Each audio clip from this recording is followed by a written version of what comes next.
Mr. Daniel Black and Terry Landreth, who are at term expiration and eligible for to be reelected. And we have 5 total applications that have been received, including Mr. Black and Mr. Landreth. We also have Mr. Nick Harris, Mr. John Knapp, and Melissa Rogers. And so I think we're prepared to vote for that tonight. And since we have the 2, we're going to do this one at a time. And Mr. Jones, I'm not going to pick on you. I'm going to go to my left this time and start with Ms. Keene. Hey. So, Ms. Keene, can I have your 2 selections, please? Nick Harris and Terry Landreth. Okay. Mr. Rassy? Daniel Black and Terry M. Landreth. Mr. Nascimento? Dan Black and Terry Landreth. Mr. Ingram? Dan Black and Terry M. Landreth. Mr. Connor? Dan Black and Terry Landreth.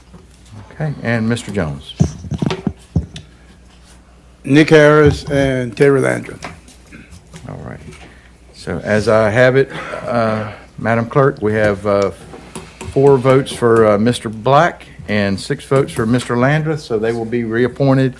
So I have a motion to accept these 2 nominations as voted. So moved. Moved by Mr. Nascimento, second by Mr. Ingram. Second. Any other discussion? All those in favor? Aye. Any opposed? You're not opposed, you're for? No, I'm for. That's going to take a little while. That's unanimous, Madam Clerk. Yes, sir. And thank you to everyone who has applied in their willingness to serve, and we continue to urge you to continue to try to do so. Thank you. We also have a vacancy due to term expiration, or not necessarily a vacancy, but a term expiration of the Hospital Authority, Patricia Stevens' position, and the St. Mary's Library Board, Denise Proctor. I do not believe we have any applications for either of those positions yet. Okay.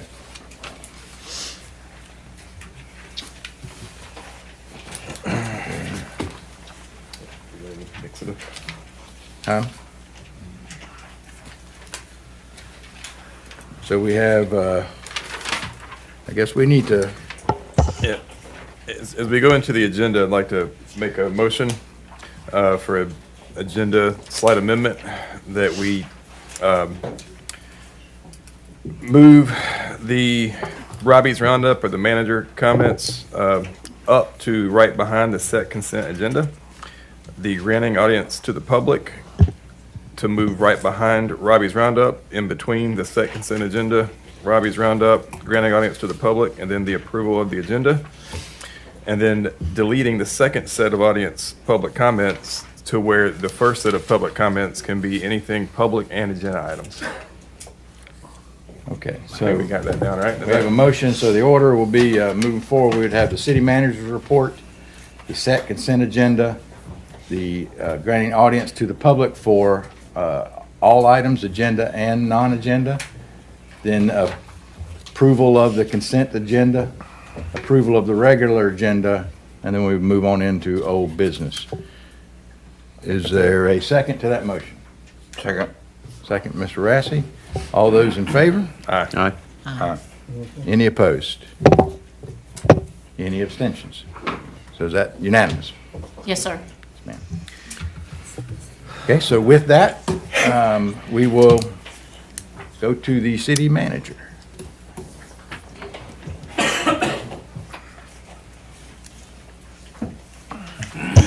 Good evening, Mayor and Council, citizens.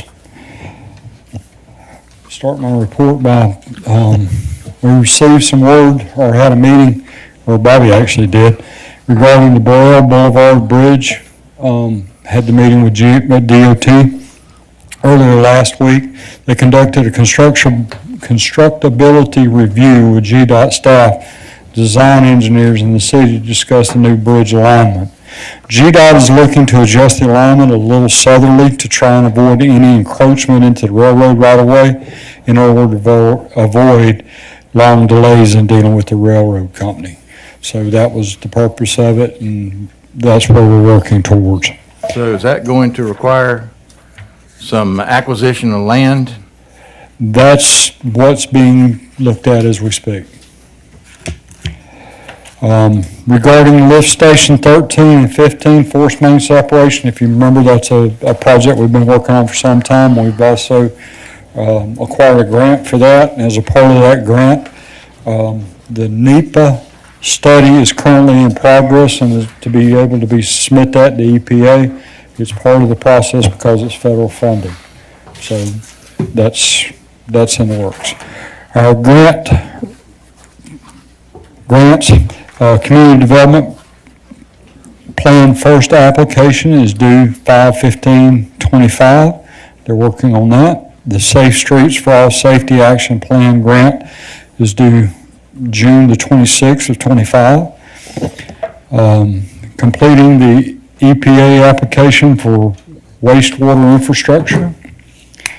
Completing an application for lead line service line and LMIG supplemental funding. Working with the U.S. Army Corps of Engineers on potential funding for the following projects: the St. Mary Street flood mitigation planning, Fire Station 2 bunk room and kitchen rehab, Fire Station 2 training facility, aquatic training center, swimming pool at Aquatic Center, and St. Mary's Road. In our finance department, as council is aware, citizens, if you are unaware, council has been meeting since 9 o'clock this morning, working on our budget for the upcoming year. Very long day, but been very rewarding in the long run, and it was a good day for conversations.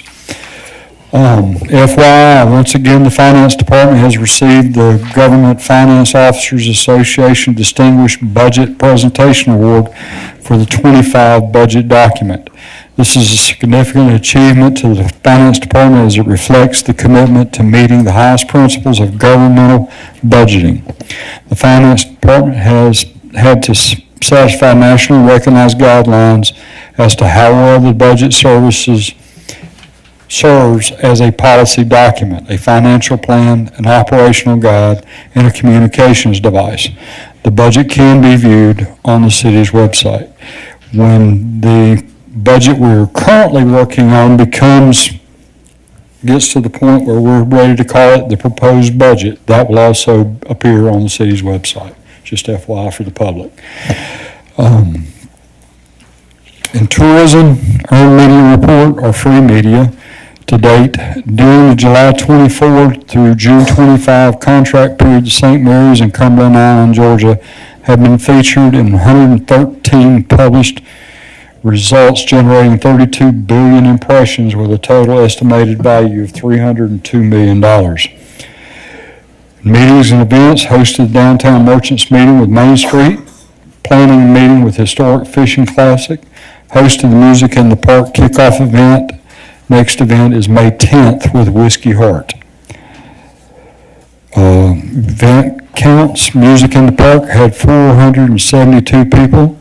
The Waterfront Auto Show had 3,950 people. Glow in the Dark Easter Egg Hunt had 1,820 adults.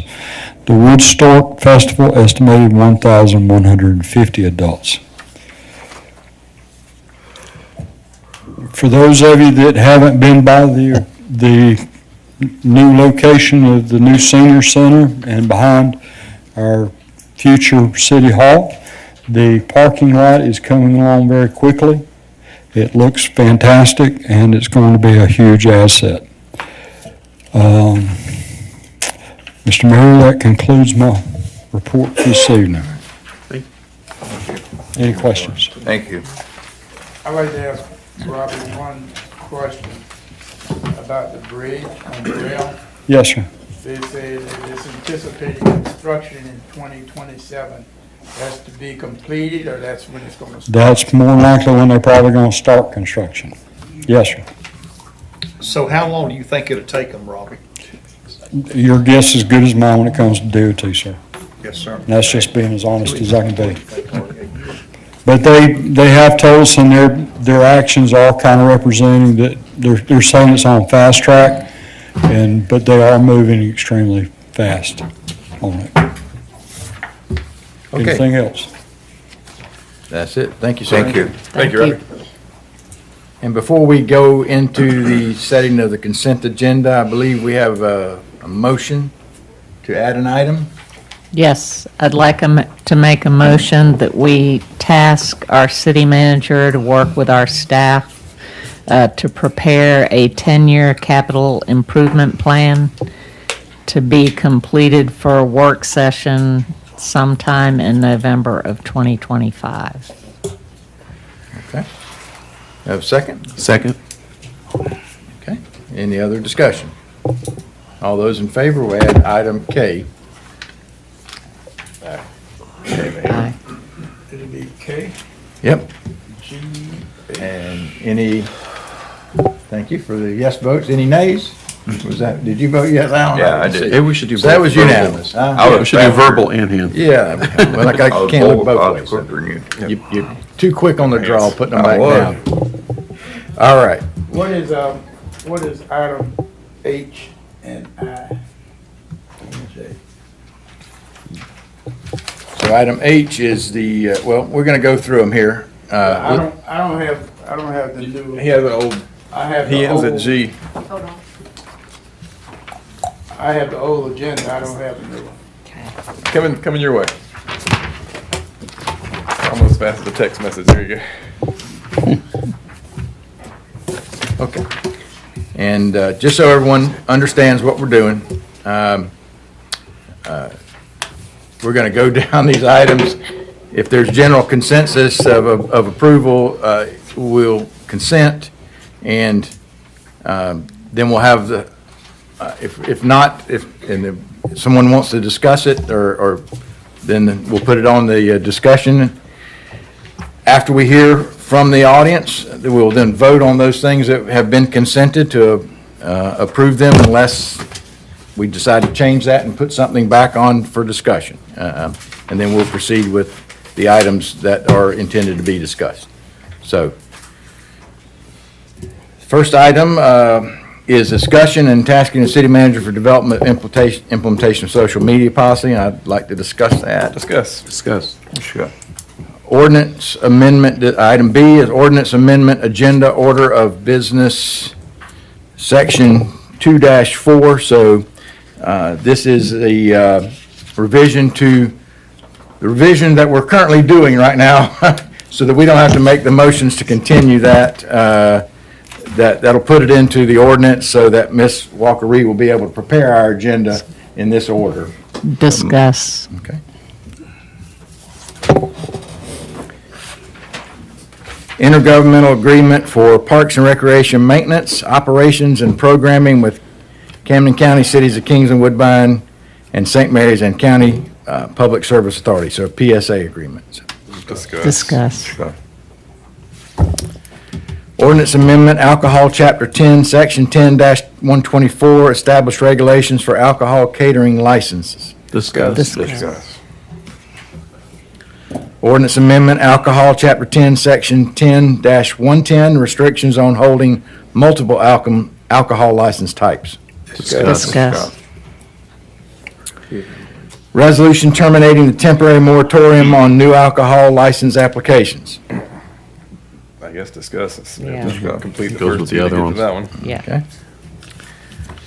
Wetland mitigation, Phase A4 of wetlands permit for authorization of payment to Coastal Savannah Properties LLC for 17.1 wetland mitigation credits to the Army Corps of Engineer permit requirements. Approved. Consent. Consent. Consent. We got one. Okay, consent.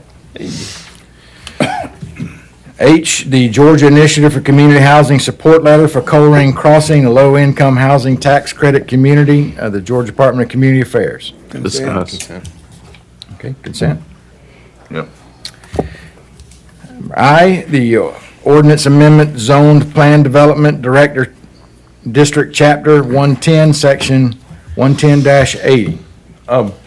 Consent. I would actually personally Discuss. like to see if anybody opposed to moving that to next week. We have a meeting in a week. We just had our presentation on that, and I did have some emails out to some local contractors that I would like to be able to just have a discussion with. Not that I oppose anything Ms. Stein did, and I appreciate the job that she's done, and she did her job as tasked, but I would like to see if anybody opposed to us moving this to next week, just to do a little more due diligence before we vote on it. Same, agreed. All right, so the motion Second. and the second by Mr. Nassimino. Any other discussion? Yes, ma'am? We're- Yeah, as we say, so we're actually doing the consent. Oh, so we'll need to discuss it and then we'll Yeah, so come back. discuss, sorry. We'll discuss. Why not? Ordinance amendment, chapter 86 subdivisions. Just the Discuss. Same Yeah, scenario throw that there, in there. so we'll discuss it for now. So for right now on the consent agenda, we have items G and H. All other items will be up for discussion. Shoot, yeah. 10 o'clock, here we come. So with that, we'll now grant audience to the public. So please remember, as you come to the microphone to speak, give us your name and your address, and try to keep your comments to 5 minutes or less.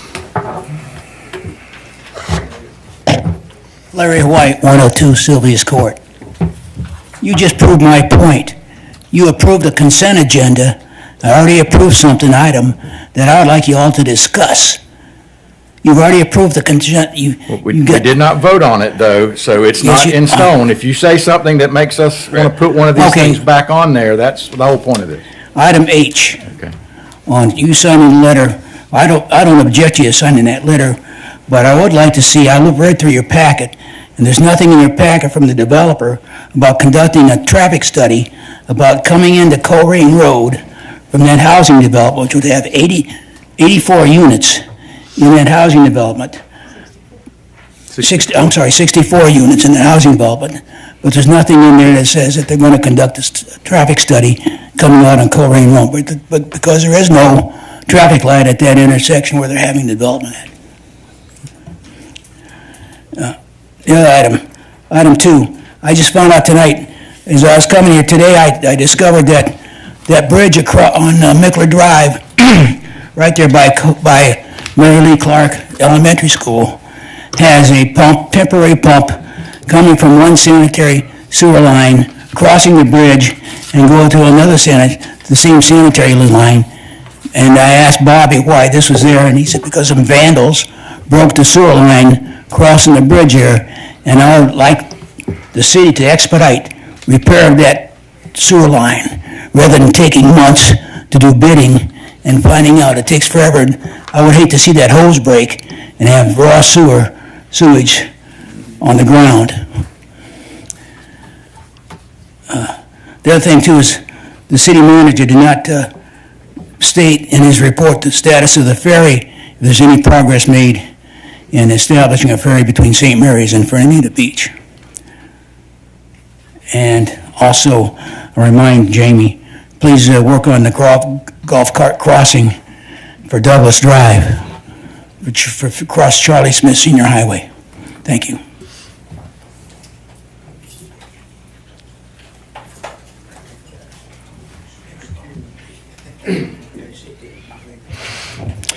Robert Moore, 509 Westgate Circle. Good evening, Mayor, Council, staff. 4 items. The social media topic, Alpha. Before you guys say no more use like that, I think the remainder of the council should have a one-time use that you get to kind of air your dissents, and then you guys can lock it down. It's got to be equitable. The PSA agreement, 6-month extension, is that a 6-month extension of a MOU that does not outline what properties are the city and what is the PSA?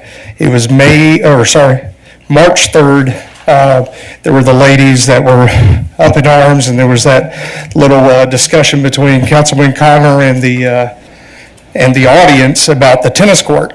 And I've looked on the PSA website and other places, and a definitive list of what is and what is not PSA or the city, because I think that would clarify and help direct people that have grievances.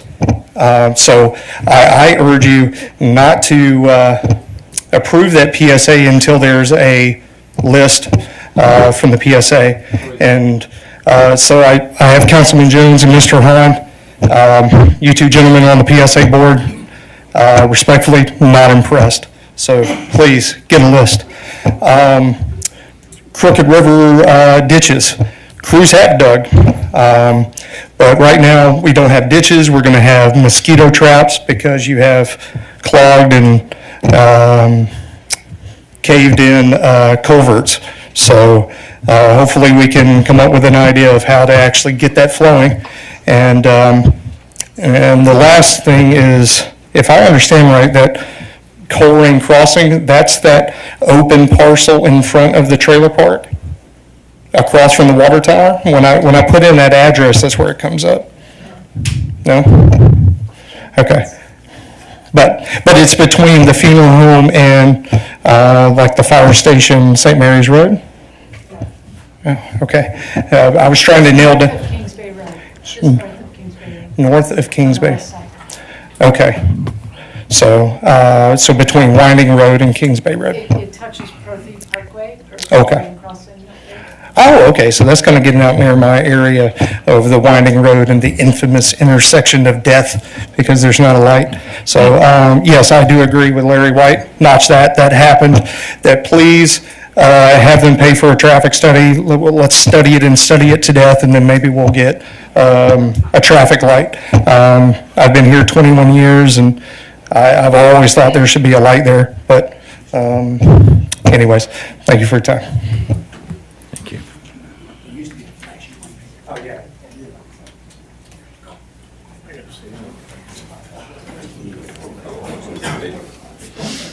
Shirley Sessoms, 114 Boston Court. I'm here in reference to the ferry. I don't know if y'all approve it or not, but my understanding of this ferry that you all are trying to get between here and Fernandina, the taxpayer have to pay $10,000 on that. Sounds good, but it's not good. The reason why I'm saying that, I've been coming here to these meetings for quite a while. There are so many other issues that is so much more important than a ferry between here and Fernandina. One, the storm drainage issues that we have. When I was here before, Mission Trace was discussing their problem. And also, will you believe it's been 7 years that I brought up the issues about the lighting of the streets around here in St. Mary's. You can ride in St. Mary's and look down the street and it is scary looking because there are no lights. And you cannot even see where you're turning. If you know what the street it is, you know because you're from here. But any other time, you cannot even hardly see the little sign that you have, turn, which street you're turning on here in St. Mary's. The waterfront area down there by the where the fountain is, by the railroad track, it looked terrible. You need to clean it up. And also when I was here, we discussed the aquatic center, about the pumps and the money that would be involved of trying to get that done. So I want to ask you all, why are we trying to take $10,000 of taxpayers' money to put a ferry out there when we got these storm issues, drain issues, street light issues, the waterfront down, the water fountain area which need cleaning. I don't know how much that will cost. The aquatic center. And my thing is, there's so many issues that we need to take care of in St. Mary's besides trying to get to Fernandina. We know how to get to Fernandina, and anybody else know how to get to Fernandina. Even goes way back in the 60s and the 70s when Mr. Brumley brought up building a bridge going across there. You remember that, don't you, Mr. Verdell? So that's how long this going to Fernandina has been going on. So I'm asking you, we trust you all as being good stewards of our money, your money too. So why would you want to spend unnecessary money to something that we can already all have been doing for years, getting to Fernandina. Don't take you but 35 to 40 minutes to get there. It's not, I don't see where that's going to be any help.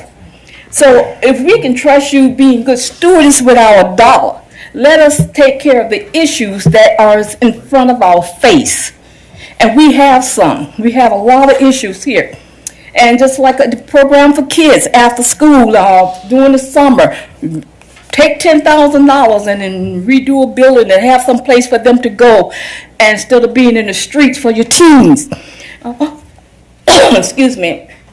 And another thing is that I know you have your operating budget and your CPMC budget, you know, your capital purchase and minor construction budget, your HR and everything. But look, when you look into that, look and see where the dollar is going to benefit the people on everyday item, everyday things.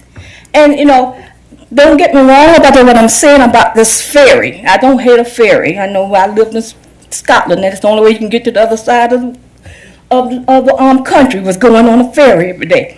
So I don't have nothing against that, but I do have something against you taking taxpayer dollar to get something done that is not necessary, that is not needed. Do you understand? Please, it's not needed. It's not. How many people are going to actually utilize this ferry? People going over to Fernandina will get more benefit coming over here, but how many people a day? 25? That's not worth $10,000 to me. I'm telling you, it's not. So please reconsider that issue on that ferry, because I think we got too many other issues that we need to take care at hand. Thank you. Thank you. Thank you.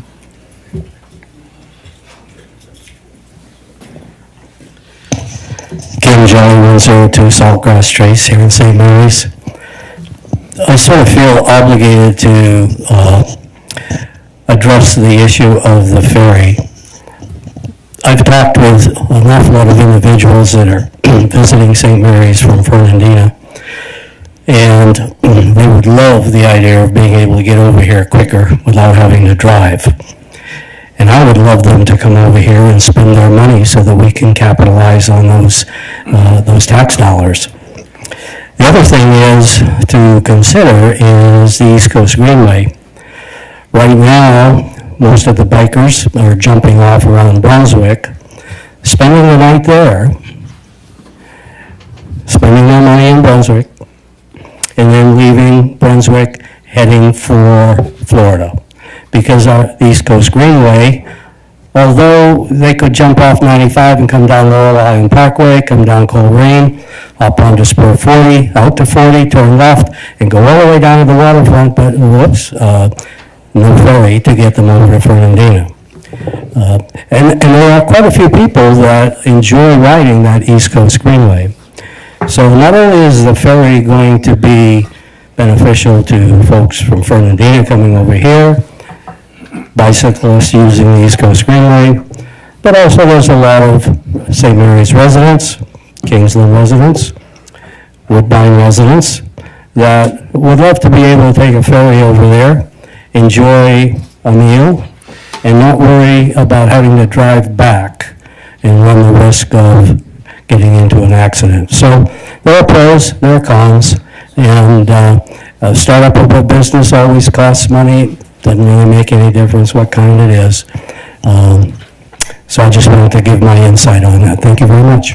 Thank you. Thank you, Ms. Jones.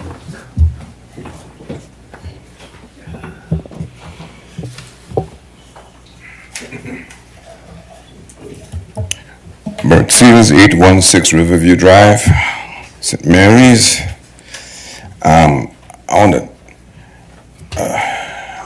I have a few things since we don't have the grant of the ordinance on the end side. So I live over here at Riverview Drive, and I have to come down City Smitty Drive to get to cross the train tracks. But there's a palmetto tree there that I've had it, and we talked about that before, what, maybe about a year ago, give or take. And I think they trimmed it back, but it has grown back up again. I think we need to take that thing down completely. And it's right off of City Smith Drive when you make your right turn from 40, you know, and it's that palmetto trees there, and it's starting to scratch my truck again, you know. Since I'm on that area there, I mean, I see the parking lot looks good, but the hospital, I mean, with the senior center is, no problem there. We had I guess we supposed to have a meeting last week, and we had this thing called a quorum. And, you know, a lack of a certain amount of people have to be here to vote on stuff. And pretty much, yeah, I always remember your past mayor, our past mayor, and Mr. Riley. He would always call in. He would call in when he's not here. However, I was made to understand he couldn't make a vote. He couldn't vote, but at least he would call in, and we'd have him on the line while he was participating, so we didn't have to cancel the meeting to come back as it is right now. Because I mean, I had somewhere to go to, but I like to come to the meetings. But I had to cancel my meeting to come here. So I'm like, you know, you guys are paid to do a job. I'm hoping that you could show up. At least show up, come on, guys. You know what I mean? You know, if the mayor can't make it, you know, have a mayor pro tem. You know, he could do that. So that meeting could have still run, I would think. Maybe there was something an alternative that was a little more drastic that I don't know about. But I just want to make sure that, you know, we know that is supposed to be handled. It's supposed to be handled in certain ways. Let's talk about that. The ferry. The water park issue, I want to go to the water park issue too. Remember we were talking about the pump, and you know, for the to repair so that we can have the filtration and all that stuff moving. However, we have this thing here we're talking about, maybe we need to turn most of this stuff over to the private sector. You know what I mean? That was big. And you know, 3 of y'all voted against it, repairing the pump, and you broke the deadlock. Then the ferry issue came up. You know, the only person that voted against it was Mr. Jones. You know what I mean? And I guess he had to justify himself why he voted against it. Because nobody else voted against it. And so all of the private sector and all this stuff went out the window. A small correction, it is a private vendor that's going to do the ferry service. We just voted for the idea to look for a private vendor to do a ferry service. Okay, sorry, I was just correcting. Go ahead. Sorry. We'll address that later. Go ahead. All right. You see how that came up there? That should have been addressed before y'all came out here, so that we all be in the same sheet of music. But y'all didn't do that, apparently, because you know, now you put your little 2 cents in there. And I'm going like, whoa, it's exactly, have it, discuss that behind closed doors. And when y'all come on here, once you voted, we will know who voted for and against, so that we have an idea. It doesn't have to go to the Tribune. Mr. Jones had to defend himself. A couple of you guys went against him. So that was one of the things I want to kind of bring that up. One of the things that came up that the PSC and the basketball, the different courses, Mr. Jones said, he said, look, you know, the PSC will gladly give that back to St. Mary's. I remember that was a discussion here that you had.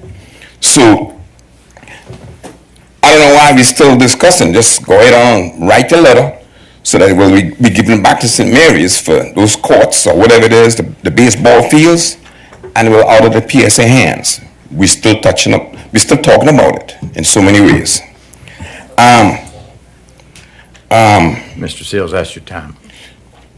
Wow. All right. Thank you.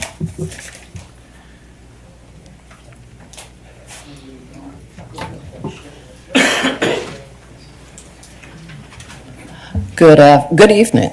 Karen White, 609 Margaret Street. Well, I was going to let it slide about the tennis courts, but this gentleman in the back reminded me of that. So I too want to know why we're dragging on with this PSA. I thought we were going to pull away from it and be our own bosses for recreation. We've managed to come up with $328,000 for pumps, another $200,000 for more concrete, which I'm not saying is a bad thing for the seniors. But where in the world and why in the world can't we come up with some money for recreation? I don't know if you've driven by the basketball courts. I'll even throw those courts in. They're appalling. The whole area is appalling for recreation. And I am so tired of listening to people talk about what belongs to whom and what property is PSA and the courts are half PSA and half St. Mary's. It's all getting a bit old. So I'm hoping somebody does something.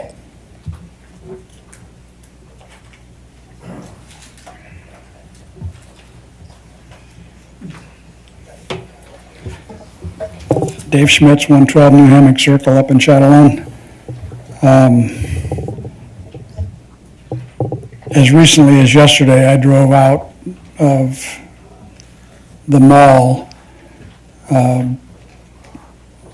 next to Hardee's and noticed that the facing Charlie Smith Senior Highway, turning left onto 40 or turning right onto 40, the arrows that are supposed to be in the lanes, that one of them defines the left turn, and the other one defines straight through or turning to the right, still aren't there.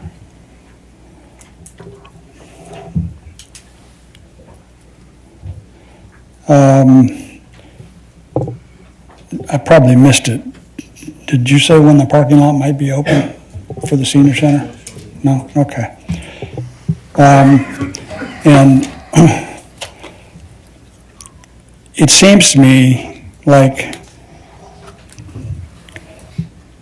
right after you took office, Mr. Mayor, there was a discussion about the order of business for these meetings, and the proposal, similar to the one that we're doing right now, was made, and there was pretty much a groundswell of people that came up here for the second audience to the public and complained that it was a really bad idea. None of us had any problem with you doing open discussion at the first audience to the public, but pretty much everybody in the room, as I recall, thought that phasing the second audience to the public out was a really bad thing for the audience. Thank you. Thank you.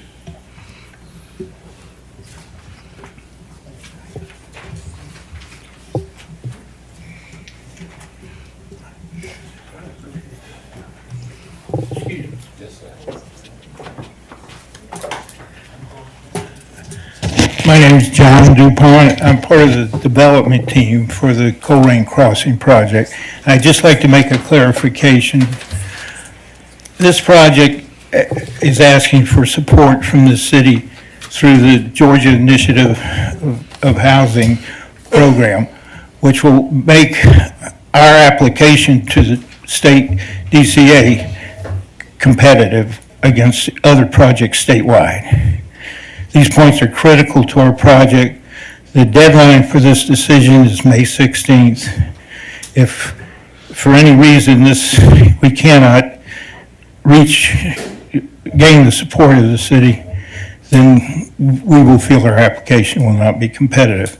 In terms of a traffic study, this is a very preliminary stage in the project. We're trying to get funding support through the tax credits. If indeed we are successful, we'll have to go through a complete development review, which will include the Department of Transportation study of the traffic onto Colerain Road, which we will welcome at the time, and that everyone will benefit from the outcome of it. I don't know what that would be, but I want to explain that this project is at a very early stage, we're seeking funding and financial support to bring affordable housing into the community with state and federal money. And we'll contribute to the tax roll of the city. So we thank you for your support. Thank you. Sir, could you please give us your address? Oh, I'm sorry. That's all right. 4076 Corrientes Drive in Jacksonville, Florida. Thank you. Thank you.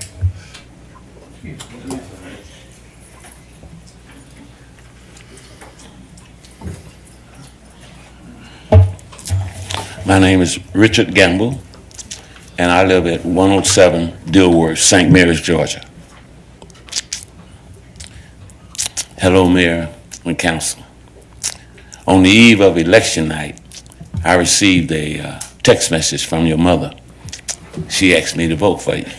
I'm sure it went out to a lot of people.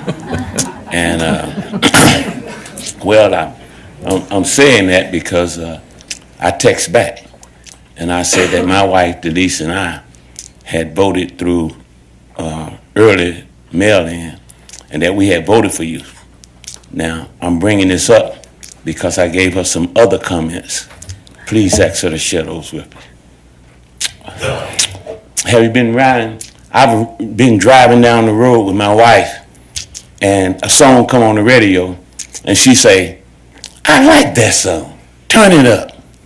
Well, that was my feeling as I read Councilman Otis Jones' guest view. Turn it up. I like that song. It was consistent with a big principle in my religion, the road least traveled in an environment where trendy and viral prevails. Beauty is in maintenance, and this ain't the first time that I've said that. But I think that I need to stop saying it and show it. One of the things that Councilman Jones viewed, he talked about basic obligations, and people have gotten up here and talked about that. But I'm gonna focus on one thing, the ditches, okay? How could we better spend our money, the ditches? Now, I brought, well, I'm gonna say a couple other things. He talked about no tax benefit, that we won't get any tax benefit from that. And I'm gonna pass the first one. Okay, this first one is about an old man. He's 94 years old. He lives in Pogey Town or Pogeyville. I just learned that area. I had to go over there and see it. Never been there. So I went out there. And I'm having a moment. Councilman Jones, what's his name? Billy Wilson. Oh, Billy. It's Billy North Wilson. River to a lot of. All right. And so I'm going to pass this around. And here's Billy's problem. Billy has a ditch, which is not Billy's ditch. It's your ditch. All right? It's your ditch. Now, in my ditch, I don't let no weeds go down. You might drive by my house and see me on my knees putting those weeds out. I don't allow that. Guess what? Billy not only had weeds, bush, a tree grew in Billy's ditch. A tree. And I'm going to pass this around, and it's a fully tree. Now, there's one picture that I didn't have that Councilman Jones had, and that's the tree without the leaves, so you could see what the tree looked like and how long this tree must have grown, had to get there to do that in that ditch. All right, I'm going to pass the picture. I'm going to start them here, and y'all shoot them around. This is Billy. Now, we need to fix this before Billy dies. Let him see this. He's 94. Pass it that way. Then pass it that way. Okay, for me now, I mean, although I was an investigator, we kind of solve stuff that's given to us, you know. But it's obvious that he doesn't receive in the city services. Now, I need to do further investigation because I got my own life, but I'm going to find out, does he pay taxes? If he pay taxes and we have neglected him for that long to allow a tree, Councilman Jones has the tree without the bushes on it on his phone, if he'll share that with y'all so y'all can see how big this tree is to grow up in his ditch. You know, I think that that's an injustice. And that's an injustice that you must correct. Or the next, every election, I aim at y'all. Yes, sir. That's right. Now, the second one is right there on Dilworth. And it must be the largest ditch I've ever seen. When I was growing up, people were growing afros, and I tried to grow one. Mine would only grow this big. They call it a baby fro. Well, I have a baby ditch compared to this ditch. And this is Randall and Kim. They live on Dilworth Street. Now, he has to cut that ditch. He used to cut it by himself. When I would pass through there and I look at him, I say, man, cutting up ditches ain't too bad. Look at how built he is. I mean, he look like a fullback, you know. But now he's getting old like all of us. And his wife has to help him. His son has to help him. But guess whose ditch that is? Yours. While you're taking our money, putting it somewhere else. Now, I think I've covered everything. I'm going to end with this equation. And the equation must balance. Venture capitalism equals private sector. Thank you very much. Thank you. Thank you, Mr. Campbell.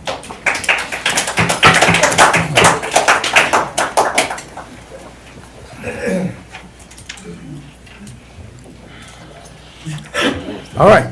Is there anyone else? All right. We'll close this. We almost got out of there. I can't believe. Jerry Bumble, 805 Riverview Drive West, St. Mary's. I can't believe anybody else hadn't got up here and talked about the Chapter 10 ordinances. We need to pass those to help our local businesses out. So that 10, 124, and whatever needs to be passed, and it'll help local businesses make more money, which they need to, and it goes back in the community. Other than that, we need a capital improvement plan. It needs to be done, should have been done years ago. On stormwater, we have a stormwater ordinance, I think, waiting to be approved. We just need to work some details out on the money. We need to get that approved, and then we need to make it comprehensive by having the city clean everybody's private culverts out under the driveways too. With a little bit of extra money, you can do that, and we'll solve our mosquito problems, and we'll solve the drainage problems. And the city's made a good effort to get out there and clean these ditches out so far, but without passing that ordinance and getting the money for the enterprise fund, you're not going to be able to do it fully, and it won't work until you do the driveways.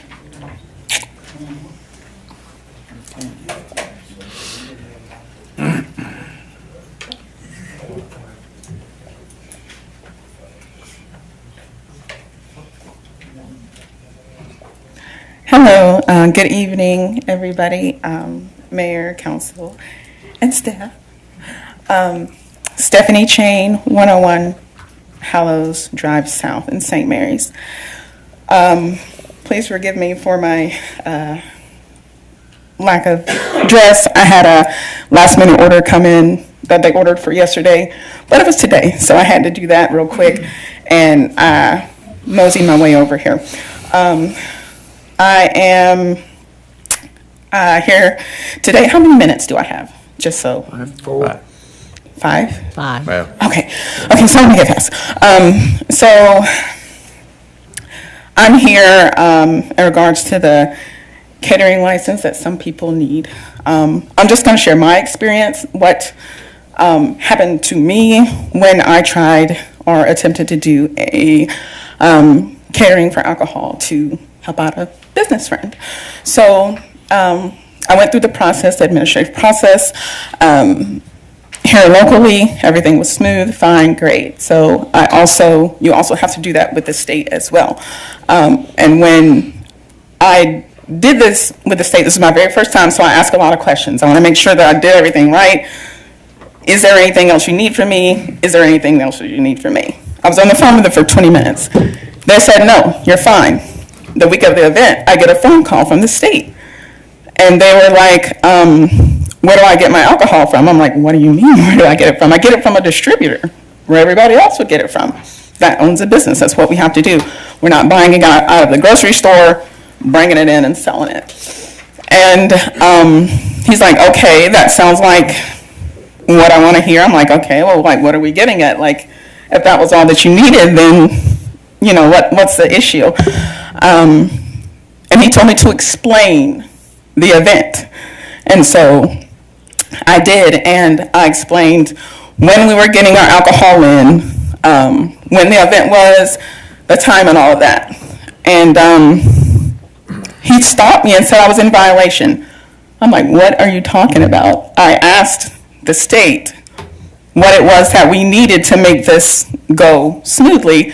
Nobody said anything about having a certain amount of days on the piece of paper, on the application, that you're supposed to cover the event for. Even if the event is one day, if you're getting alcohol delivered by your distributor on certain days, then you have to have that on the application as well. Nobody told me that. And they also said the biggest issue was that I'm not supposed to have it delivered to my shop. It should be delivered to wherever the event is supposed to be held. And I'm like, well, no, again, nobody told me that. I'm just trying to do the right thing, do a good thing for a friend. Not even really making any money off of this. I'm just trying to help. And so he said that he has to come down here to see me get my delivery in, the second one, because I already had got one on Monday. And so on that Friday, he had to come down. And I told him, I don't have a set time, sir. It's just whenever they show up. And I told him I give maybe a time frame. And he said, well, I'll be there maybe 2 hours early to make sure I catch you. Fine. So basically, he had to watch me. I had to beg my distributor, my delivery guy, to stay. Because he was like, ma'am, I got to go. Like, I don't know what you're talking about. Somebody coming here to watch me bring this through the door, and then you count the bottles. I'm like, look, I was like, please just stay. So I tried to let him know that I'm going to be in like deep trouble if this doesn't happen. He came in, he watched the guy, he waited, he watched my delivery guy bring in the bottles, and me count everything. I was so nervous. I was like shaking because I've never, you know, that was just something that I wasn't expecting. I didn't understand it. And he said, he asked me, well, were you trying to basically get an extra product so you can take it back and sell and make more money? I'm like, no, that's not what I was doing at all. I had no idea. I'm just thinking something's here, I'm going to sell it. Like I said, I'm not making any money off of it really. And that was it. Like, if there's alcohol left, you can't just leave it out at Orange Hall. Like, you got to take it back where it came from. But no, he says that if there's nowhere to put it, then you have to rent a trailer or something to store it until the event. And then whatever you don't sell, the venue, the distributor has to come back and pick it up. That's what he told me. So I'm like wondering, like, why are you here? He told me, I know that St. Mary's does not know what they're doing. That's what he said. And he also told me that he will be back every time we have an event, unless there is some type of catering, like, ordinance or something that is implemented to stop all of that. Because we don't have it, he'll be back. It's costing me time, it's costing me money. It is not saying that it was for me, but during that time, that was what I was dealing with. I had to beg this delivery man to stay, and not everybody's going to do that. And also, distributors probably don't want to come back here and pick up product, like, after the fact that it's already been sold. That's kind of like against, like, the whole thing. Like, it doesn't make any sense. So he said he will be back every single time that we have an event down here with alcohol if we don't change the way that this is done.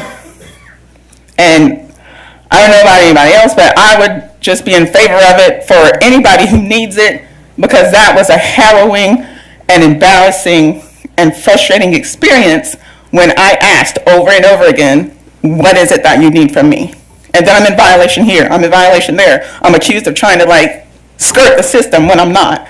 I'm just trying to do a good thing again. So I would highly encourage you to think about that for when people do come, and need an event permit or need something. If that's all they want to do is onesie twosie, well, just let them know, hey, somebody might show up on you. Or if they need the catering, then let them go forward. And also, side note, thank you guys so much for approving us before for what we needed. Our sales for our first wine tasting that we're able to do like that increased 75%. Thank you so much. Awesome. Thank you. Thank you. Thank you.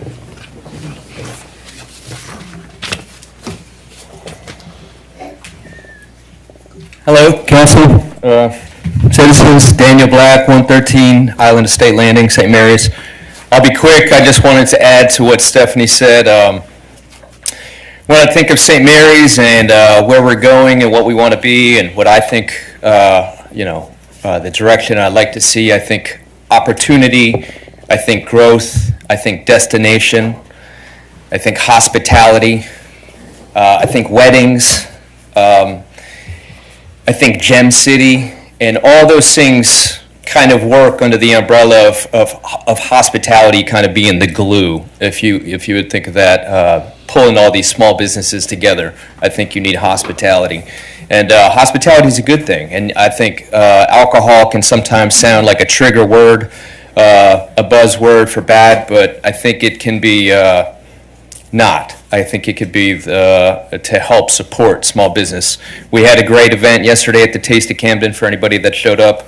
But even an event like that costs the person throwing it for the alcohol, it costs money the way that we have to do it. Right now, the framework, you have to pay the state for the special event license, you have to get approval, and again, with the alcohol getting delivered, it's not being a good steward of treating alcohol well because it's sitting there on property for days, and it's just kind of backwards. And I think with the way that this is framed up and it's written, it's protected. And I think that's the number one thing about the catering ordinance is the way it's set up is it's not allowing people to just come and open up shop and sell alcohol on the corners. It's just supporting the businesses that are already doing it.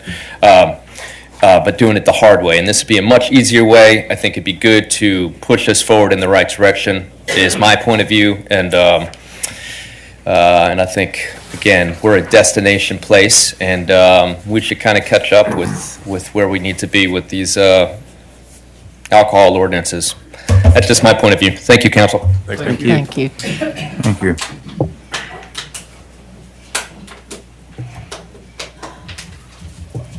Okay. All right, so we're going to move on now. And so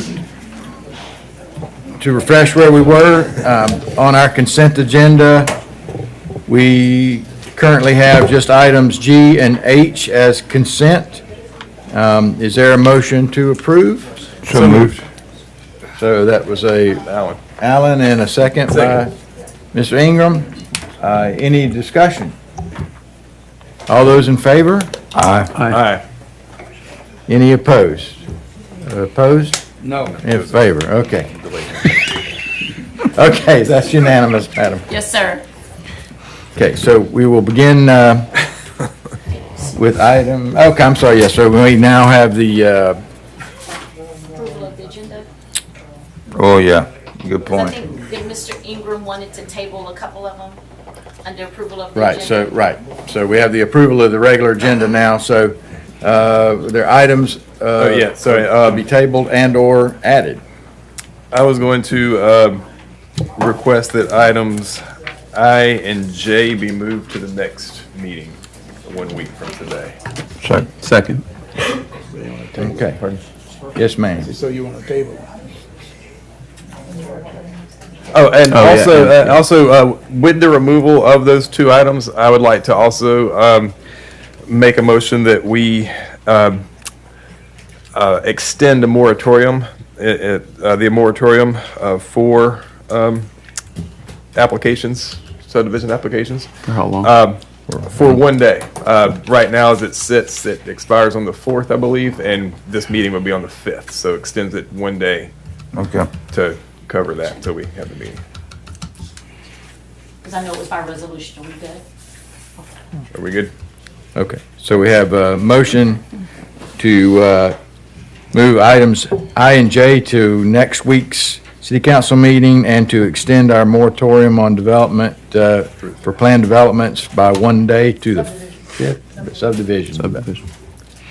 To 1 day to the 5th. There was a second? By Mr. Nascimento. Perfect. Any other discussion? All those in favor? Aye. Any opposed? That's unanimous. Yes, sir. I guess once I see all the ayes, that's it's unanimous. Okay. And so, remind me, we did get item K added, right? Yes, sir. Okay.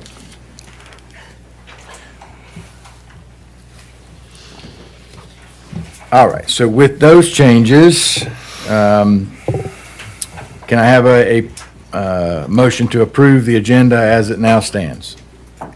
So, Motion by Mr. Jones and second by Mr. Rassi. Any discussion? All those in favor? Aye. Any opposed? All right, that's a unanimous, ma'am. Yes, sir. Okay, the first item is the discussion and tasking of city manager for development implementation of social media policy. So I'm going to use this opportunity just to speak very quickly to the ferry situation. To clarify what happened at our former meeting, we did not vote to spend $10,000. We did not vote to start a ferry. There is not a ferry operator in Fernandina that's not in Georgia. We don't know where that ferry operator will be. What we voted on at that meeting was simply to get more information and to start a request for proposal process, because several of us spoke out and said that we want to see a business plan that we think is viable and will work. And so no money was voted to be spent. There is no vendor who's necessarily going to pay taxes or permits or fees in Florida. None of that has happened yet. And so, what I want, what I realized, I said, there was something that was posted on the city's Facebook page that wasn't completely accurate as to exactly what transpired at that meeting. And, when I was looking into it, I realized that we don't have a policy that governs the social media usage by the city, and to, expound on that necessarily even web or whatever specifically that I'm aware of. Quite simply, Robbie and I's assistant, Ms. Braun, has been pulling some information, gotten some policies from the State Economic Development, who's recently looked at their policy. And so at this point in time, I would just like to ask Mr. Horton and his office to prepare us a policy for review, so that I think we should have a policy. And some of the things I've been reading are a little scary from a personal standpoint. If you have your own personal Facebook page and you turn it into a public forum, and you decide, I don't like a comment this person made about me on my page or whatever, and I want to delete it off my page, you can actually get in a lot of legal trouble for that, because you turned it into a public forum. And so I think council needs to be aware of some of these intricacies that should be in the policy as well, so they maintain, social media, their social media presence as well as the city's, in the correct manner. So with that, we'd just like to ask you that. I don't know if anybody else wants to add to that, but. When do you want this to be ready for our review? I would say that, we probably need 2 weeks. Let's say at least a month, because we got budget things and some other things that we're working on. But I think we do need to move it on and get something for us to review. So 2 weeks. All right. 2 weeks. So the next item was I need the, to- So I do we- need to discuss this a little bit. yes, sir. Okay, I've been told if you don't follow the news, you're uninformed. If you follow the news, a lot of times you're misinformed. Now, an article came out in the paper with all of the good things that the ferry would do, and the people looked at it and they saw that everyone voted for it, except me. And some of my constituents, a lot of them are here today, wanted to know, how come you voted against it?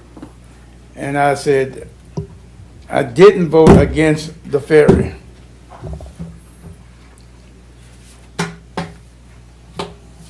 I think that the ferry would be a great thing. As a matter of fact, I'd be one of the first people to pay money to use the ferry. What I voted against was taxpayers' money being used. And I know you said you haven't put any taxpayers' money in it, but ever since I've been on the board, they've been putting in the budget money for the ferry. If you're not putting any money in the budget, or if you're putting money in the budget, that means that you're going to use taxpayers' money if you can find something that'll work. Now, this ferry came about and it failed once. He got some kind of a grant, and when the grant ran out, he said he was gonna shut it down. My thing is, why throw good money after bad money? I talked with two individuals years ago about a ferry. I said, you've been in the ferry business for a long time. Can it work? He said, hell no, Mr. Jones. There's no way it can work.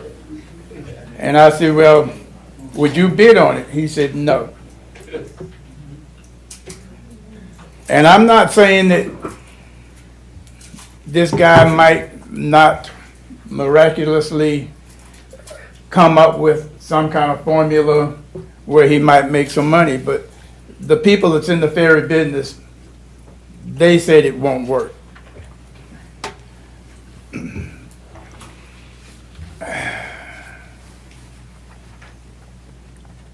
My thing is that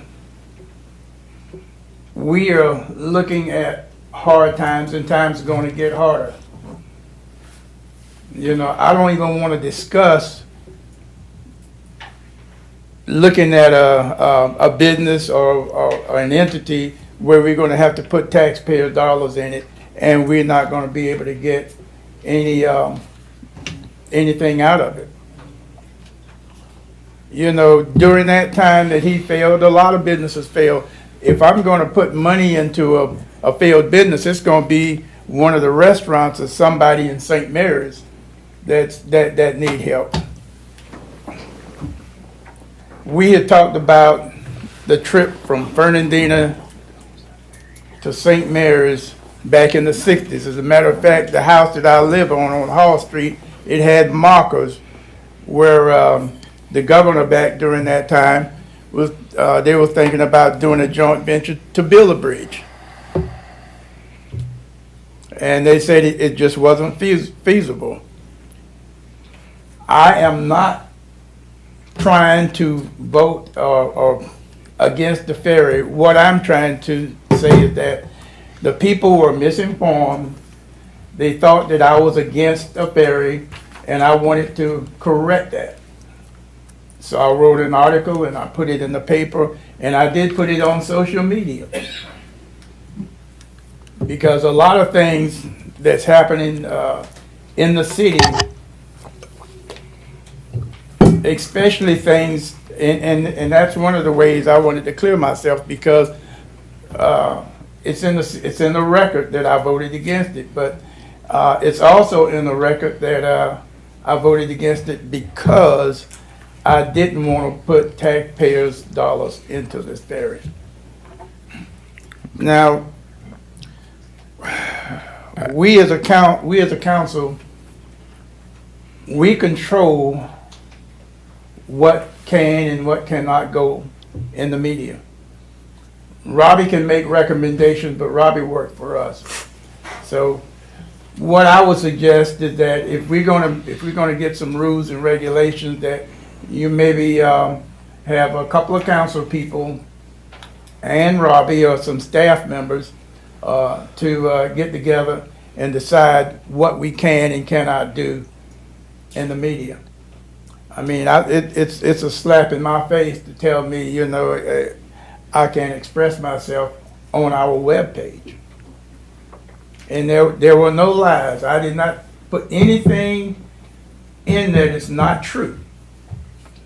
And if you can find it, let me know, and I'll apologize. But I was elected by the taxpayers.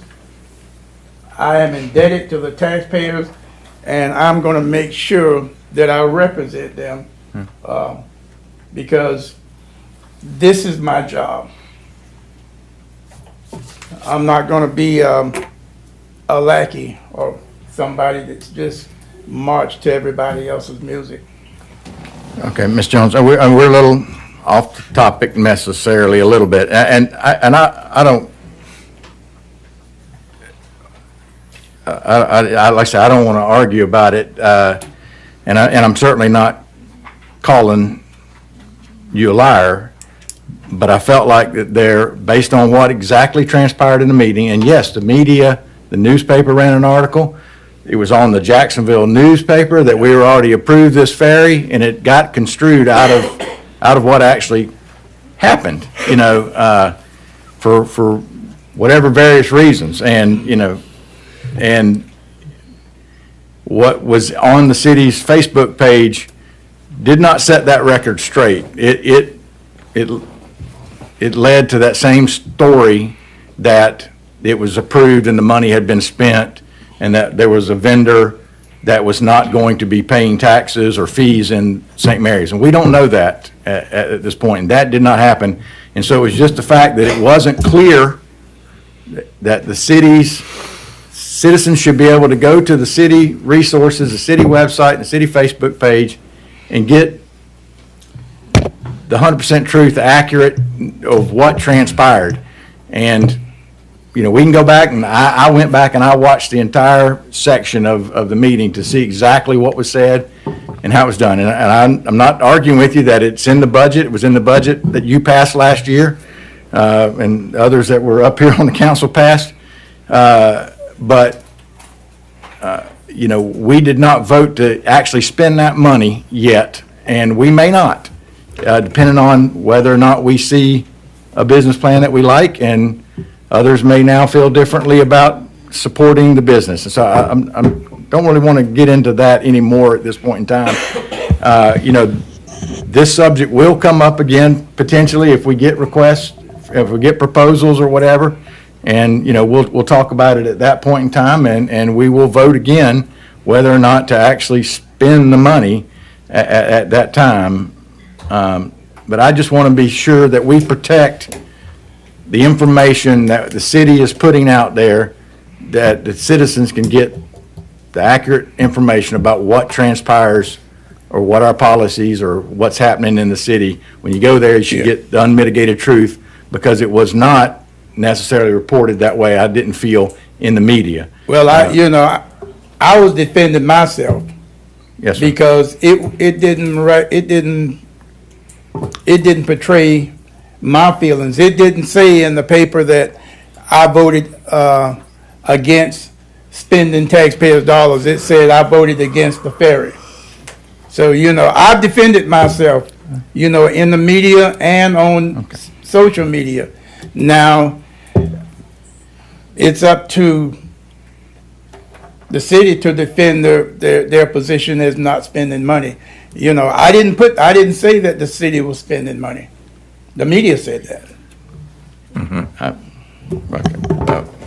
I don't have the excerpts here in front of me for exactly how it was worded, but that's really not, just moving forward. I want to make sure that we have a policy that kind of covers the city and that we get, accurate information and we utilize the resource in a way that we all vote to agree to do moving forward. That I'm totally with you, that we get the council members to help, Mr. Horton come up with that policy, and then, we'll come up with a policy that we all agree on and that we vote on. That's all I'm asking for in this Section A, so.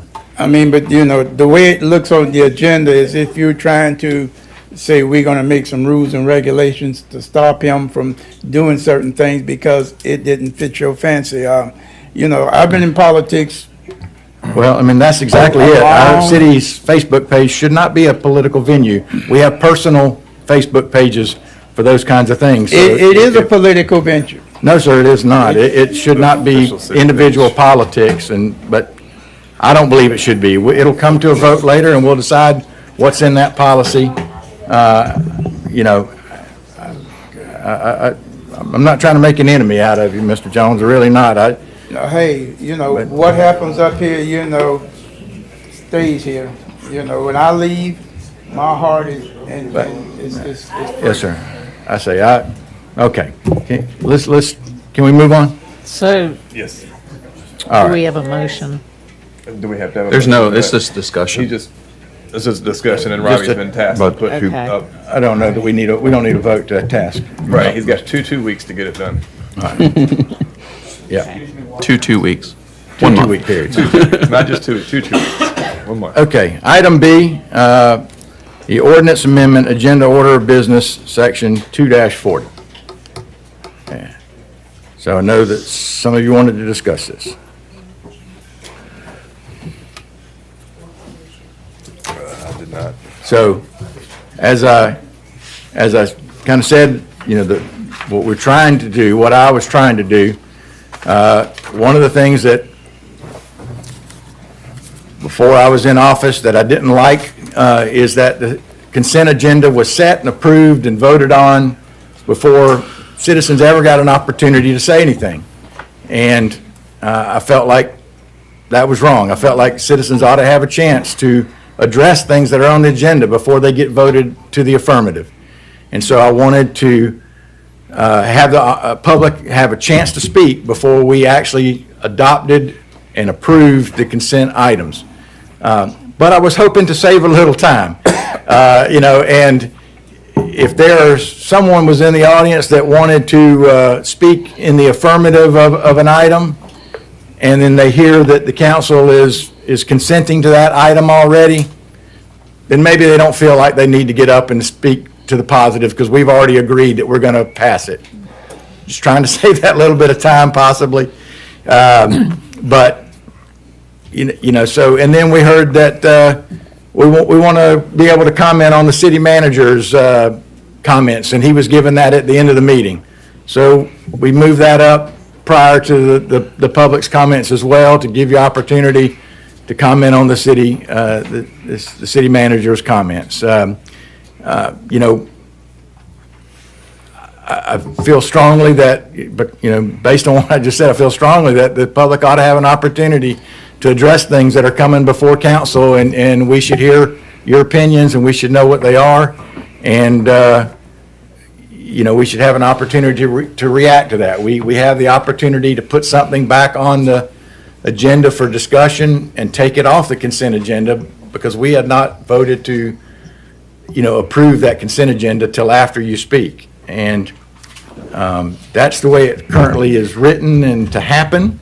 And it got construed a little bit, I'll tell you, in Facebook, where, I was gaslighted and flamed, that I was taking away people's opportunity to speak on things, and it was the exact opposite of what I was actually, trying to do, with this revision, so. Point of order. Yes, sir. I think we probably need to make a motion in a second, and then during discussion, you can. You're absolutely correct, and I forgot to do that, so. So is there a motion? I'd like to make a motion to amend the agenda order. Second. Okay. All right. No. So, I'm sorry. Thank you. Carry on. Thank you, Mr. Jones. So anyway, that's kind of what I had to say. And you already kind of discussed it, so I'm good. Right. Is there any additional public comment as to why there should be a second granting of audience to the public in view of what Mayor Lockhart has explained? Yeah.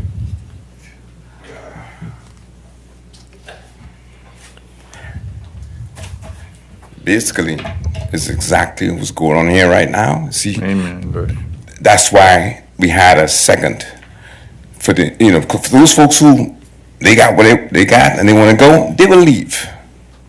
You know what I mean? However, there's a lot of things like, you caught me at 5 minutes. I didn't bring my time up because I'm doing all kind of other stuff that I told them the cutting in the bush by City Smith Drive and this and that. I normally come down at the end.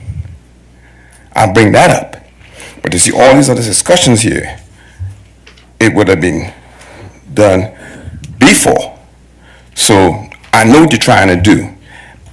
I think it's a good move, but it don't work. It's not going to work right now. Well, I mean, you're only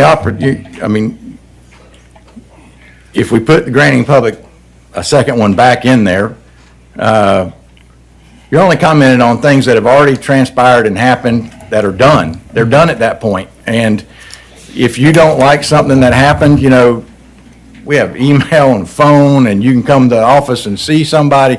I just don't think that, it was my feeling that since we're not legally required to have any public comment, that having two was just, making people sit to the end that want to talk about something that's not on the agenda, giving them the opportunity to get out of here a little earlier, that was another part of it as well.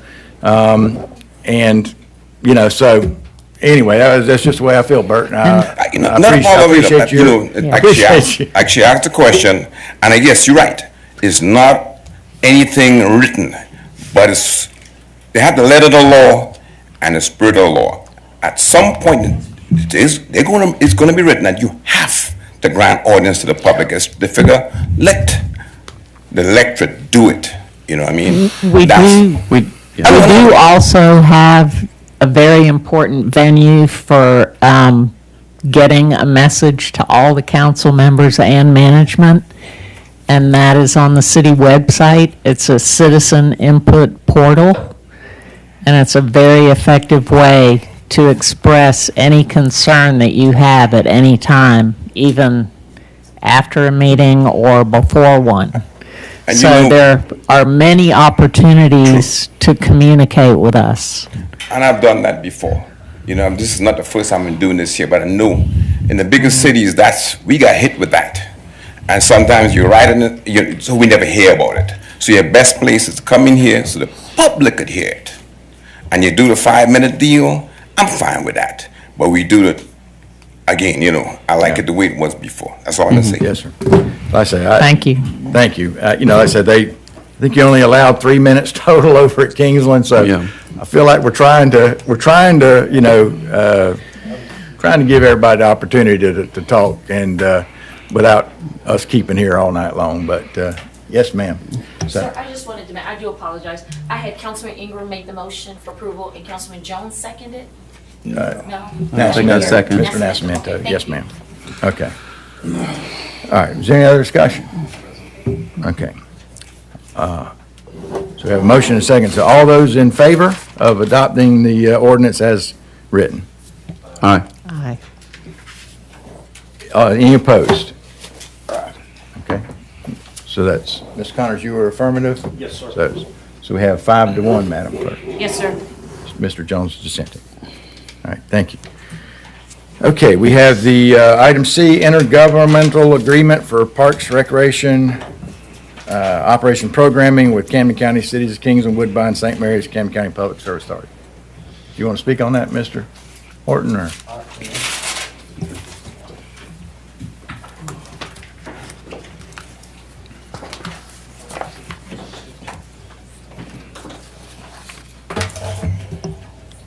But Mr. Mayor, if I may do back up a little bit on something. I left something out on the manager's report, and I'm very sorry for that. And eyes being blurred and dragging a little bit this afternoon.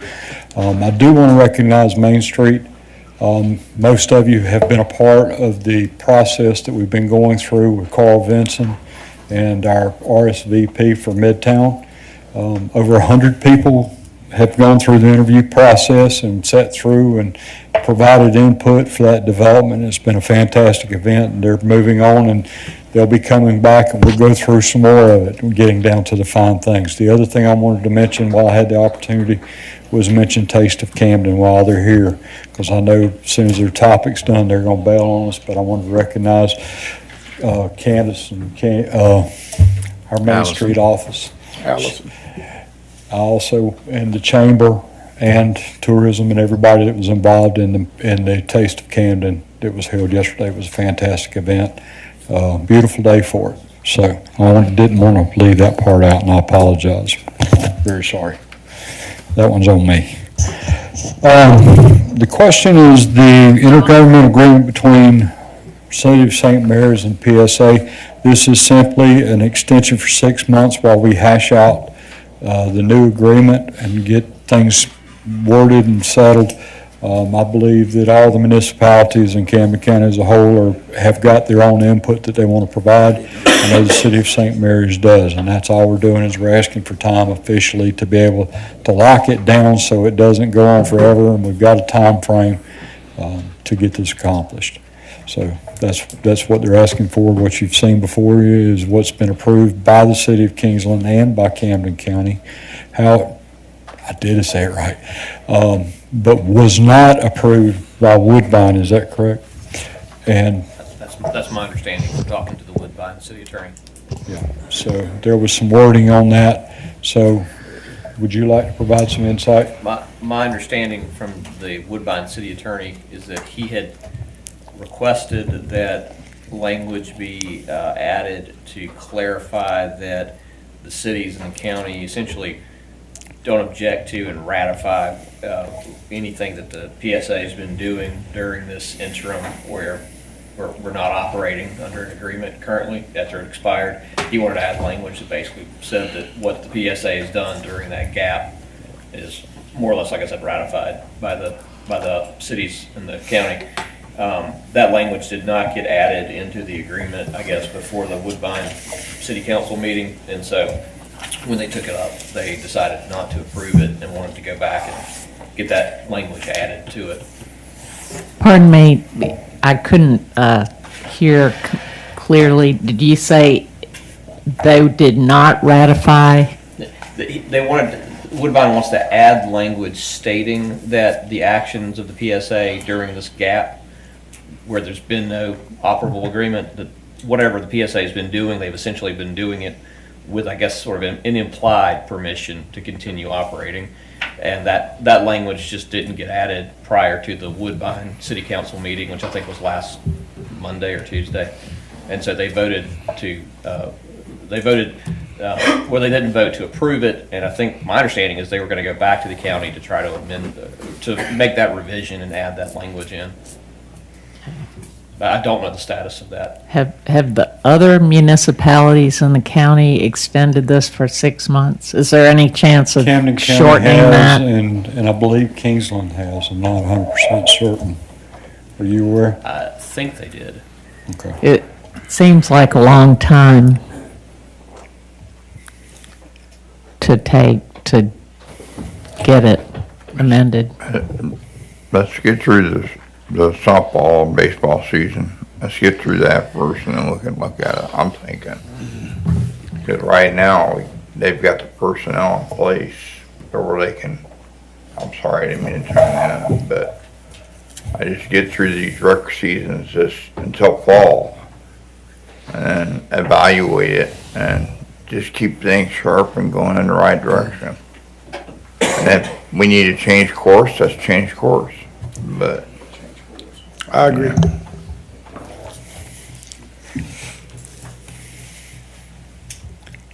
I guess, my initial concern was that it was a long period of time as well. I know that there are some things that we have been discussing amongst ourselves based on some of the comments that we had, during the public comment, the comments we've heard before, that, we want to make sure some actions get taken and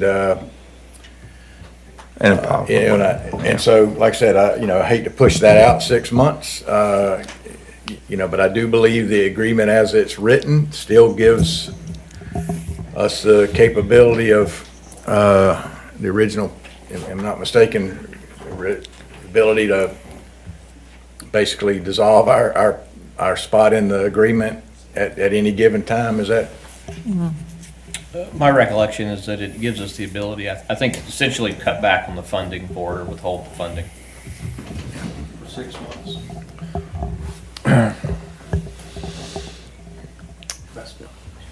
So, I don't know if we... Is it your understanding Woodbine is going to vote in approval of once that language has been added for them? That was the impression I got from the city attorney, is that if that language got added, they probably would approve it, but I can't say that with absolute certainty. And that probably costs them if more in legal Woodbine does fees not than the approve it, I'm not sure contributions. where that leaves. I don't know where that leaves us if they're not a signatory to this.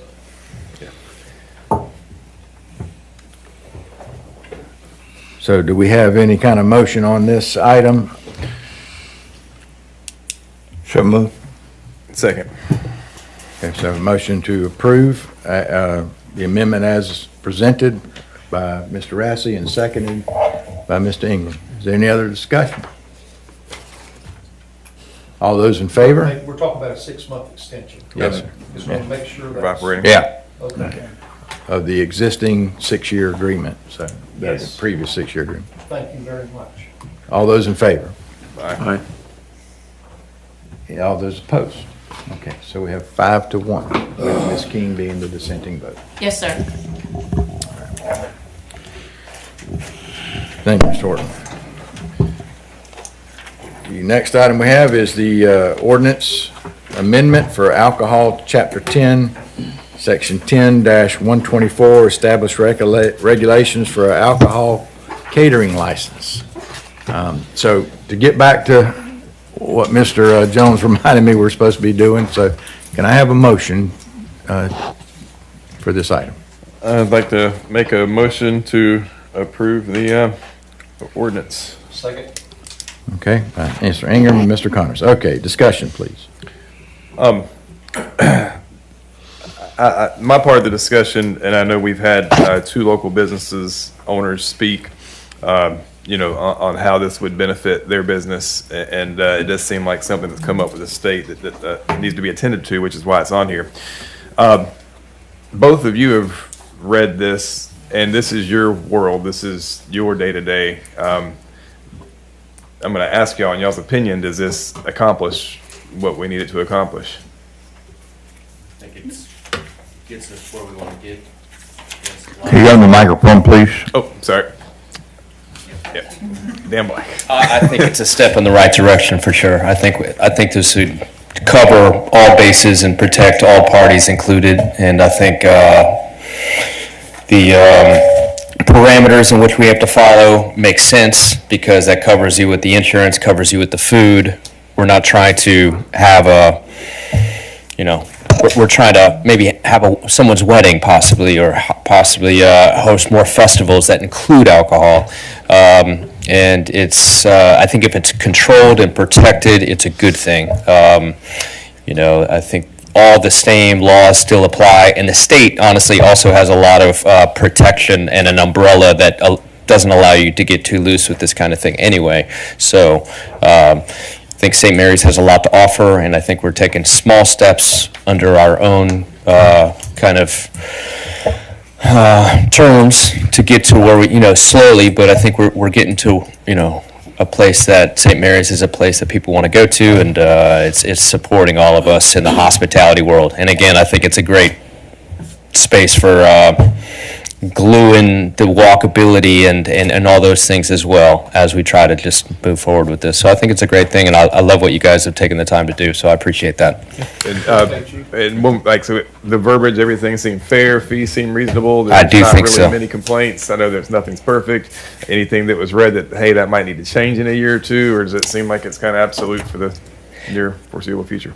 No, I think the time frame was maybe the only space, but I felt like it was reasonable what you guys were asking, and I think most events are going to have some kind of planning behind it, so it's not like we're going to decide to have an event tomorrow night out of nowhere. So again, I think this is great for all of us in the hospitality world. Perfect, thank you. Thank you. I wanted to thank Dan and Stephanie. I think they did a good job speaking and everything, but today we have yet another chance for St. Mary's to vote. Are they making things easier on small business, or are they making things harder? And you never get a vote out of me that's going to make, I mean, what Stephanie said, that's just utter nonsense. And let's not be known as that city who makes it so hard on a business to try to earn money. It's hard enough. Take it from us. Take it from me. Take it from Dan. Take it from Stephanie. It's hard to do business anywhere, much less let's turn the tide and let's vote on something like this that would make it just easier for small business. Okay, so everybody ready to vote? We have a motion second, so all those in favor? Aye. Any opposed? That's unanimous, Madam Clerk. Yes, sir. Okay. For item E, ordinance amendment alcohol, Chapter 10, Section 10-110, restrictions on holding multiple alcohol licenses. I will point out to the public, if you'd seen the packet in advance, there was a change that I had discussed with Mr. Blackerby that I did not get to the clerk, and it was an addition of one line basically in Section E that basically says, additionally, a licensee may hold a license under Section 10-122 for the provision of in-room alcohol service to hotel patrons in conjunction with another license type, provided both licenses pertain to the lawful activity conducted on the same hotel premises. So this was basically to clarify and to protect a hotel's ability not only to have in-room sales in a mini bar or whatever, but also to operate a hotel bar and/or have events in a conference space, those kinds of things that the potential Gateway Property Hotel would be doing. So we just wanted to clarify that language, that a hotel would be able to have those types of duality license or whatever. So with that is do we have a motion to? Motion to approve. Second. Okay, so Mr. Ingram and Mr. Nascimento. Any other discussion about this? Or any discussion at all about this? Just to be clear, is that a motion to approve it with the revision that the mayor read? Yes, to approve with the revision, yes. And your second as well? Yes, second. Okay. Okay. If there's no other discussion, all those in favor? Aye. Any opposed? Any abstentions? Is that unanimous, ma'am? Yes, sir.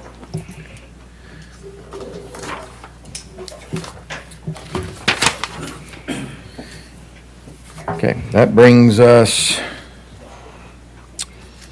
so we had the resolution for the moratorium. We've moved that to the next meeting now.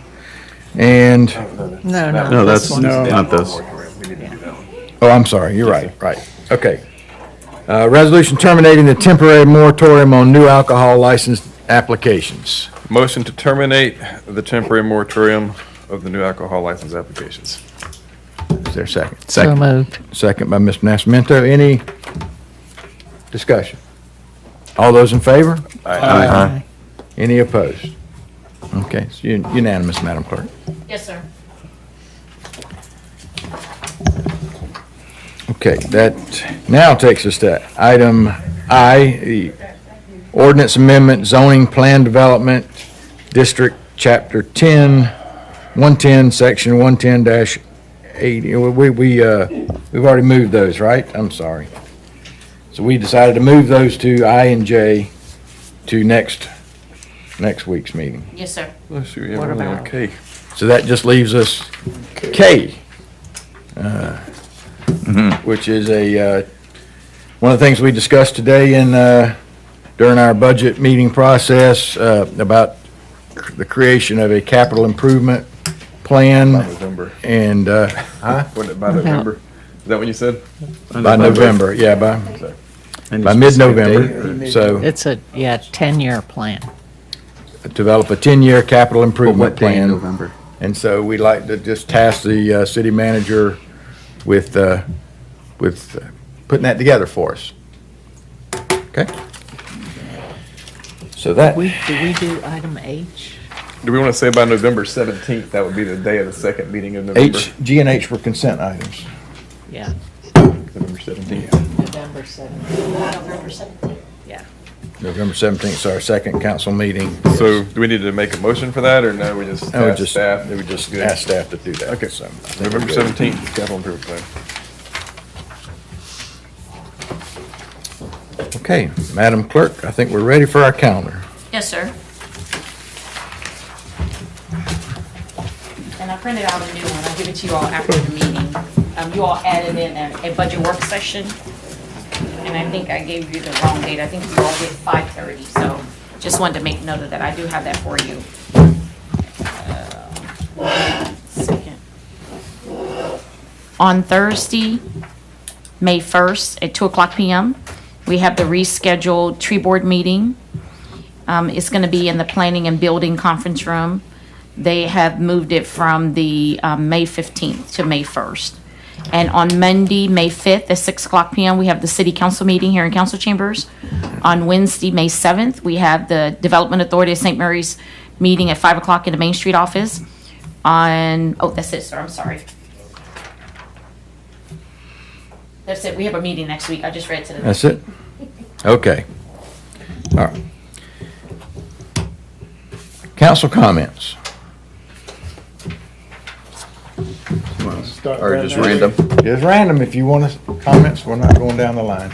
I will share some good news coming up. The 4th of July Festival, the planning and strategizing with fireworks is coming. We have the Bars Company that's going to help us work the tubes, and I know Bobby Marr, Chief Galloway, and Todd Wagner are going to provide help this year, right? Okay. See how that budget goes, boss. And so, and because they're young, and no, but it's really appreciative. Last year's efforts for the 4th of July was outstanding, and the city staff was just phenomenal, as well as the volunteer personnel that helped out. So we're excited about what we're going to be doing for this 4th of July. So, as well as all the vendors and all the activities in St. Mary's. I'm done. Unless you want me to talk more. No, you're good. I think Mr. White's gone, but Larry White did ask us. He's here. Larry White is here. You're here. You don't leave early. So Larry White is here, and he did ask us about the item H that we did not put back on the discussion agenda. We left it as consent, but it was discussed. Did you hear that when the gentleman stood up? Yeah, he is the developer, so it would go to a traffic study. Just want to make sure that you knew it's addressed. Took a note on that earlier. That was it. That's all I got. Good job, guys. Anyone else? Yeah, first of all, I want to thank, they're already gone, but a taste of Camden was great. It was. I just wish I could have had a doggy bag to carry some home, 'cause couldn't eat it the way I wanted to and licking my fingers and thing. And Chief, I want to commend you for giving some tickets for litter, and just keep up the good work. And I also want to say that the Thiokol Memorial Project, the film that came out is up for 3 Emmys. So we may be a part of history.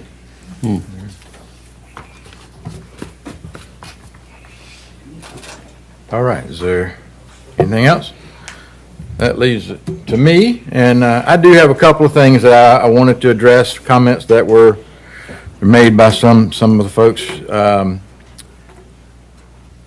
First of all, we've had discussion about the culverts and ditches, and just to let you know that we will be setting a work study, a work session to look at best methodologies and ordinances and legality of going on people's private property and potentially damaging their driveways. If we go in and clean out the culvert underneath their, underneath their driveway, and their driveway ends up collapsing after a big rain because it gets washed out because it was a rusty metal culvert, and when we tried to clean it out, we poked a hole in it, different things that are concerns when you're, those are technically people's private property underneath that driveway where that culvert is, but we understand as a neighborhood and as a community, we have a right to try to figure out a solution here. And so we're going to have a work session, and we're going to talk about water jetting and augers and different things that, and try to figure out what's the best way to move forward. We talked about, monies in the budget to procure the equipment necessary, and trying to put in a plan in place so we can find a way to address this problem and fix this ongoing issue. And so, Madam Clerk will, certainly put that information out there when we're going to have that work session, and, we'd love to have you come and be a part of that solution.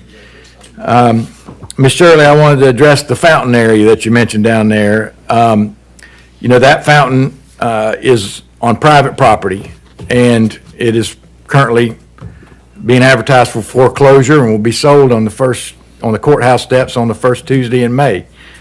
So the previous cleanings that have been done were done by the landowner at the time, and we really have no way of going on that private property necessarily and addressing some of the things. Like, I'd love to see that fountain pumping again. So it's my intention that when we find out who the new owners may be, or even discuss the possibility of a carve out of that property to whether they would deed that over to the city so that we would then have control and access of that as a possible way, so it would be something that we could take care of moving forward. So it's an eyesore, and I can also promise you that my wife and I have on our calendar to get down there and clean that flower bed in front of the sign and try to put some better looking flowers in there. So it's something we are aware of, and we just need to get through this foreclosure so that we can address that.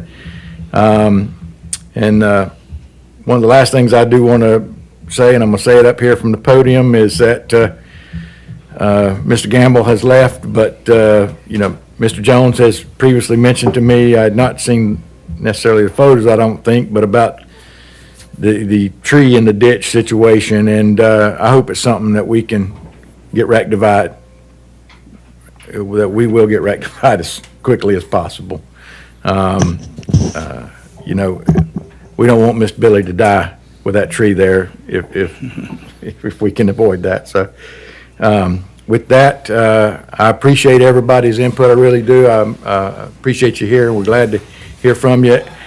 I just want you to know that there are a lot of things sometimes that we're working on that, because of the nature of the negotiations and those kinds of things, that we can't necessarily tell you about, but they are some of your concerns, and it's not falling on deaf ears. We're hearing them, and we're trying to move them forward.